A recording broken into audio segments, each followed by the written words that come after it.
welcome back to another edition of Conscious Television. You guys already know who we're here to talk about. If you guys are interested, then stay tuned. I was not going to speak on the reunion or the Housewives, especially since I didn't review nor cover this season, which really wasn't a bad look because this season of the Housewives sucked. This season of Atlanta's Housewives was very lackluster, and honestly, what I personally think needs to happen is the franchise needs to just take a motherfucking break. I don't think they need to mix up the cast. They've tried to do that. The additional cast members haven't added much flavor or much seasoning to this dry-ass, bland-ass mashed potatoes. So I think that the franchise just needs to go on a 2 or 3 year hiatus. I feel like I would rather see the franchise take a pause and or leave and retire on a strong note than to suck it and milk it for all that it's worth and have us mad, frustrated, bored, and just criticizing nearly every fucking episode until the season comes to a motherfucking end. So I feel like this is one of those moments in the Housewives franchise where just taking it off air for a year, 2 or 3, giving us time to kind of forget about these ladies, give us some time to become unfamiliar with what the dynamic is, and then spring them back on us. And by the time they do that, we'll be in a place where we want to see these women again. Now, I ain't going through the whole goddamn reunion, so we just want to get straight to the motherfucking point. So they might as well should have called part 3 of the reunion Kim Zolciak's dragging, because that's exactly what the fuck the whole 60 minutes was a tribute to. The ass kicking, the well over-deserved, long overdue knockout, drag out, monkey stomping of Kim Zolciak. First of all, I had very little sympathy for Kim Zolciak, which is pretty difficult for a motherfucker like me to have little sympathy for somebody, because I can empathize and sympathize with the worst of fucking people, from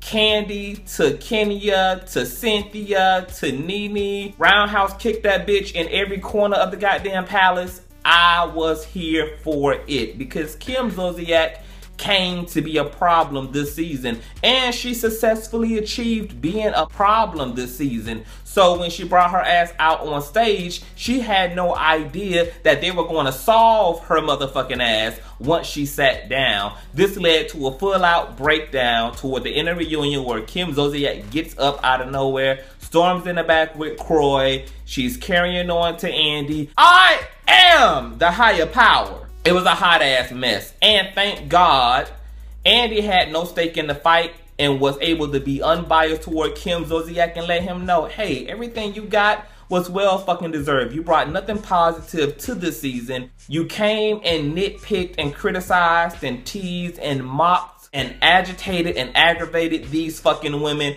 and all they did was sit down and one by one get everything you had done to them off their fucking chest. If you come to the party bringing smoke, baby, you can't be surprised when there's motherfucking fire. It's just unfortunate that you didn't take one out of your homegirl Sheree's book and just held your head high until the motherfucking end. When they got on Sheree ass about being the bone collector and being biased, Sheree held her own. Yes, bitch, I'm biased. I carry whatever bones I want to. I think I look good being a messy bitch. They could not put that bitch in a corner when it came to her mess. Even the Bible says that God would prefer a person to just be all the way motherfucking evil than to be lukewarm and ride the fucking fence. So the fact that Sheree owned it, I can give her that.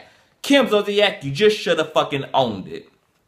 Now, Kim done fucked around and done made herself go viral. She came out her mouth and said, racism is not real. So let's just unpack that, but let's unpack some other things before we unpack that specifically. Kim Zolciak thought of herself as just being set apart from the rest of the cast simply because she has her own show, Tardy for the White Privilege Party. Her memory seemed to have felt her when she couldn't recall the fact that Bravo gave Nene a wedding special, Bravo gave Candy a wedding special, Bravo gave Candy a family vacation special, and they also gave Candy another special earlier on in Housewives for the Candy Factory, where they documented her auditioning new talent, signing new talent, I forgot how many episodes on Bravo that was for the Candy Factory. Candy, if anybody, has been the one to really monetize and to be able to leverage herself on Bravo more than any other woman sitting on that fucking couch. Now, this also isn't the first time that Wig has been accused of racism. This isn't the first time that Wig has been accused of prejudice.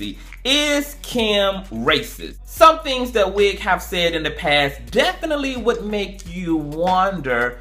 Certainly the comment that I don't want to come to the barbecue and eat chicken with Nene. Or that when Kim went to take digs and slander Nene, she accused Nene of having roaches, which everyone knows there is a distinctive difference between roaches and water bugs or cockroaches. Cockroaches get into the best Airbnbs. Cockroaches get into the best of well-kept homes in general. You'll still have to kill a cockroach every now and again, especially in the summer if you live around bodies of water, a pond, a river, you got a pool in the back, or just from having the motherfucking windows up during the spring and summer and the air is dewy. Insects are really thriving during these times of the year. And it looks like this episode of Housewives when Nene had her party was during last spring or last fucking summer. Then finally the infamous outburst, this racism shit ain't even real. One would make you beg, is Kim motherfucking racist? I don't think Wig is racist. I think that Wig is racially insensitive. Kim Zolciak knows exactly what she's saying and what she's doing as it pertains to black women. I believe that Kim can and has and does develop natural, genuine affections toward black people. I believe that she really cared about Nene at one point. I believe she cared about Candy at one point. I just believe Kim has character flaws and she's racially fucking insensitive. Other things I found to be problematic was when she was in the back talking to Andy and she was just saying, I'm the only white woman here taking all these attacks from black women. No, first of all, bitch, you wasn't being attacked. You was being taken to task and held accountable for shit that you claimed you didn't even say that they had already been caught on camera. Then you tried to backpedal and pussy pop hard and they wasn't gonna take their foot up off your motherfucking neck.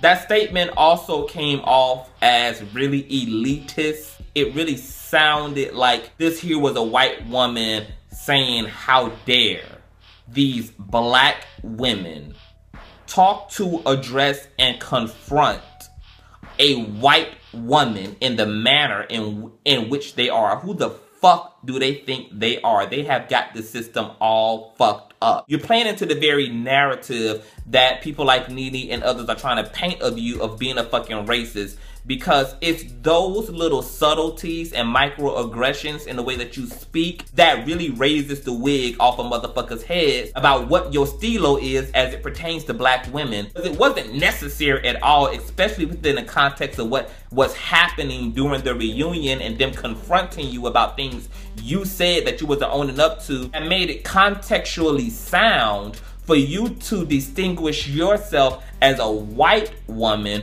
who was being attacked by these black women. I don't know why it was necessary for you to emphasize color in that sense, because these were simply women, your peers and your castmates, holding your ass accountable. These were simply women asking you, addressing you, correcting you, and reprimanding you about things you said and things that you did. Racial insensitivity ain't that far from racism. Don't get it fucked up, folks. Kim and her rhetoric and her statements and her behaviors lead me to believe that she's racially insensitive and that she lives just a few blocks away from Racist Avenue because she currently resides on unconscious white woman privilege boulevard. And last but not least, there's been conversations around, has Kim changed? I would say yes. Kim used to be one of my favorite cast members. Kim was securing the bag before securing the bag became the thing. Kim was securing the fornication bag, the adulteress bag. She even went gay for a day and diked out for a little bit and was gathering the LGBT bag. I mean, Kim has been getting her coin and making sure she establishes a foundation for herself by any means motherfucking necessary. And I thought she was a likable person. But I have also noticed, like others, that ever since Kim got married, Kim has gotten nasty. She's gotten even more egotistical. And the fun Kim has kind of left. And this more vicious, hateful Kim has surfaced. And I don't think, unlike some other people, that is because Kroy is racist. I don't think Kroy is racist. I think what it is that Kim has gotten her version of the American dream, and now her head is to the ceiling and she's become very reckless. I've noticed that even in my own life, when people around me, certain friends, get into relationships, they become very full of themselves, very self-involved. The friendships and the connection changes between me and them. They're more distant. They're hard to get in contact to because they are obsessing over the life that they now have with this person who they are now in love with. And they seem to forget that everybody else fucking exists. And they are so narcissistically involved in their own lives that they become very unaware and detached from any of their personal responsibilities to you as a fucking friend. So I see Kim as somebody who, she has her kids, she has the big family she wants, she's living in her dream home, as she says, she's married to the love of her life. And the times I have caught tardy for the party, her daughter has spoke about how Kim and Kroy are just obsessed with each other.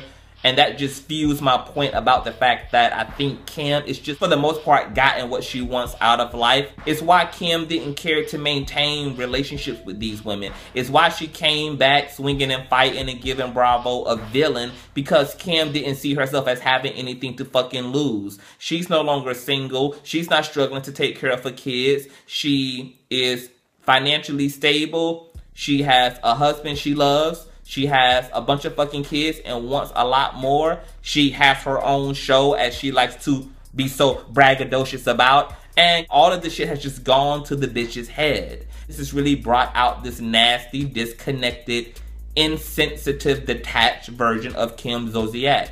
All I need is my kids and my man. Fuck them hoes. Fuck Bravo. Fuck Andy. Fuck the rest of the world. I don't give a good goddamn. I live a really good motherfucking life. I'm just here to secure a fucking check. I could care less about what's going on in the world. I have no stake in what's going on in the world. My world is perfect. My world is fine. Chuck up the deuces and eat my pussy.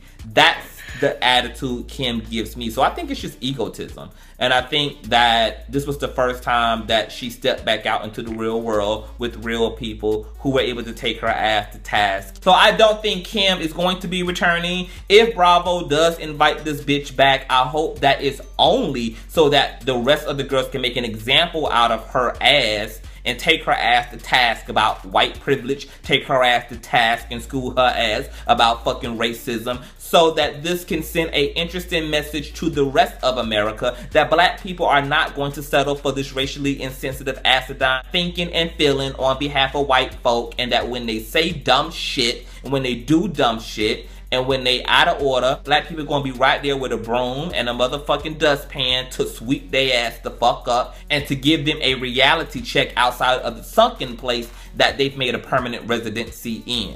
I also think that Bravo dropped the ball in terms of this could have been Bravo's opportunity to create a special, and it could have involved women of other housewife branches to come in and to speak on behalf of racism and black and white dynamics. It would have been interesting to have a show like that hosted.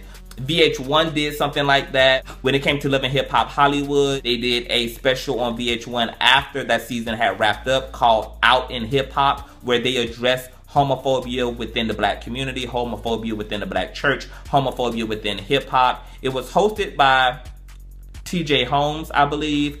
It was just great to see VH1 try to take the conversation further about homosexuality in the black community, since that was a storyline and a scenario that showed up in that season of Love and Hip Hop. This would have been a great opportunity for them to endorse the fact that they don't stand for prejudice and bigotry or anything that seemingly looks like or feels racist, and that they're interested in continuing to push and provoke and motivate conversation amongst mixed groups about these things that are strong realities in America's current climate.